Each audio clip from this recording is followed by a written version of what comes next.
Although it's made of rock and it seems really solid, it is in fact a really delicate environment. There's aspects of it that will never recover, it will never grow back in the way that perhaps things on the surface will grow back. With forests, you can't regenerate crystal, you can't undo some of the damage that could otherwise be done.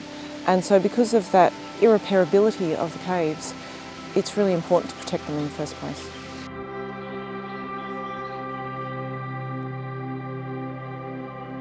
The things that we do at Jenolan to protect the caves is to require certain behaviours of our visitors when we take them through this really special environment.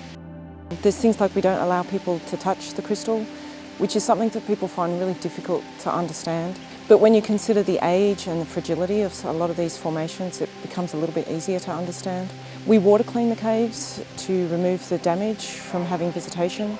And we've changed the types of lighting that we use. Lighting, as it's been improved over the years, has reduced the amount of energy that we've put into the caves. So we try and reduce the number of incandescent halogen sort of lights and replace them with LEDs, which is much better for the cave environment.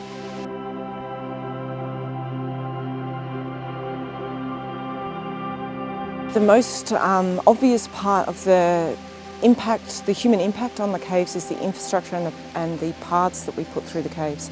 Often people focus on the concrete paths that get put through the cave, and whilst that's quite invasive, it doesn't actually have as long an effect on the cave system as other things such as handrails and the lighting.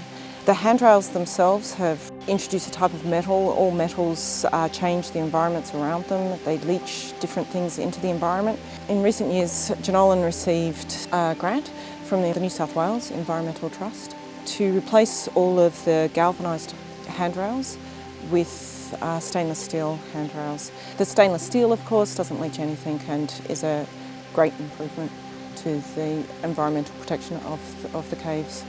Many of the things that are in the cave are perhaps not yet identified, and so this protection of the biota of the cave is really important so that it remains intact for scientists to study and identify.